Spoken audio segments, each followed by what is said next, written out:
This is For Your Reference, a sports reference podcast.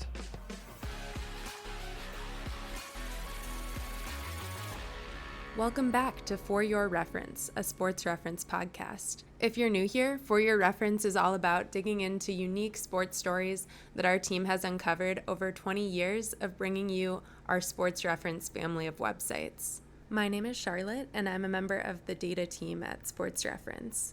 This week's episode is a rabbit hole I discovered while I was prepping new player pages before the 2022 WNBA Draft. So a week or two before the NBA or WNBA Draft, we start perusing mock drafts and we come up with a list of likely draftees, and then we put all of their names in a giant spreadsheet, fill in info like their birth date, schools attended, social media handles, etc. And it can take some time to track down all that info, and getting most of the research done ahead of time really allows us to publish the new player pages as soon as possible, ready for fans who want to read up on their team's newest members that night of the draft or the next morning.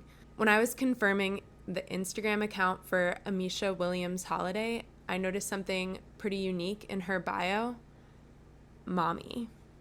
Mixed in with trophy pics and highlight reels, there were dozens of photos of a smiling and impeccably dressed toddler, and I was so curious how having a baby fit in with the timeline of becoming a top WNBA prospect. Her playing record showed she had one season in 2016 to 17 at Mississippi State, and then there was a 2-year gap before earning first team and defensive player of the year honors her first season at Jackson State.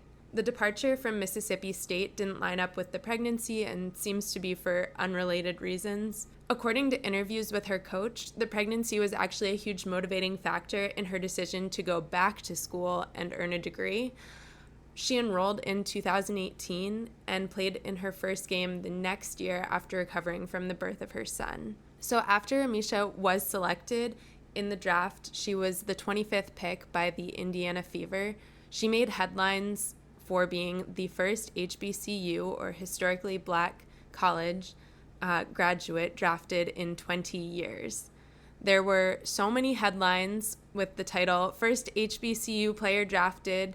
I saw them in Ebony, Sports Illustrated, CNN, but none of them mentioned that she was, I believe, the first mother drafted into the WNBA in 17 years.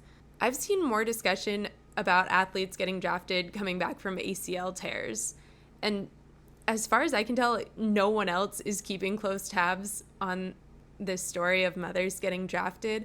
But I did some of my own digging and kind of Googled every combination of WNBA draft, mother, and pregnancy, and it led me to a few very impressive stories.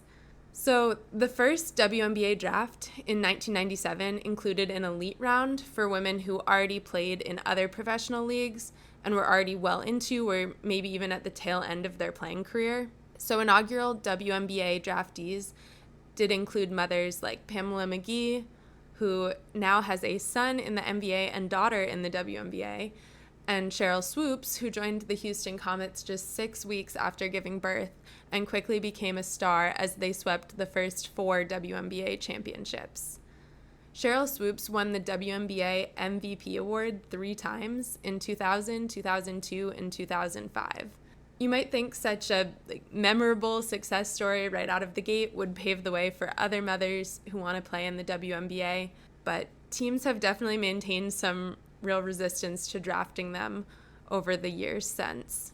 There was another mother, Shalonda Enis, who was selected in the 1997 ABL draft and then the 1999 WNBA draft, and a 1999 Washington Post profile notes that she had a son during her sophomore year of high school and returned to the court that same season and led her team to consecutive state championships.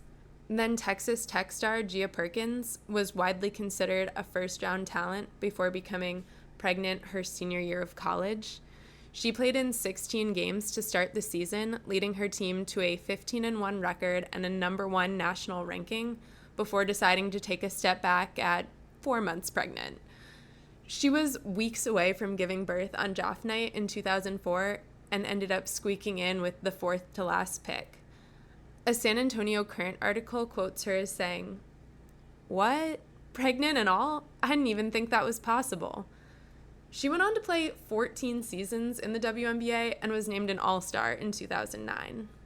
The next year, Erica Taylor was considered to be a first-round lock in the 2005 draft before giving birth in December of her senior season at Louisiana Tech.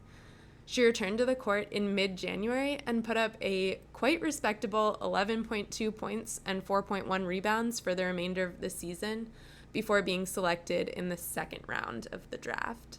A January 2005 article in the Shreveport Times revealed that Erica was 2 months pregnant when she led her team to the Sweet 16, scoring 29 and 30 points in the first 2 rounds of the tournament, and just didn't find out until after the season had ended. The article also provided a whole bunch of interesting information about Erica Taylor and her family. She was married to boxer Jermaine Taylor, and he was the father of her baby.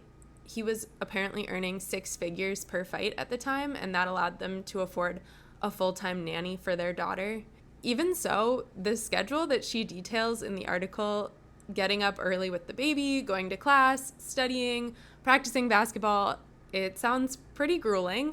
And the article ends with kind of a heartbreaking quote. She said, "Nia is a bundle of joy, and I wouldn't trade her for anything, but athletes should fulfill their dreams before making their family."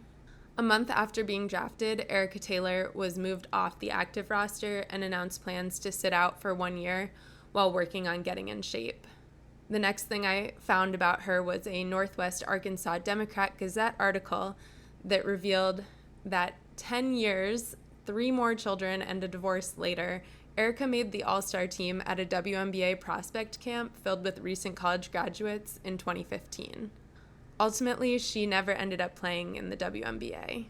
Ameshya Williams-Holliday, I believe the first mother drafted since Taylor in 2005, appeared at the Fever training camp this past summer in 2022, but didn't make the roster for the season.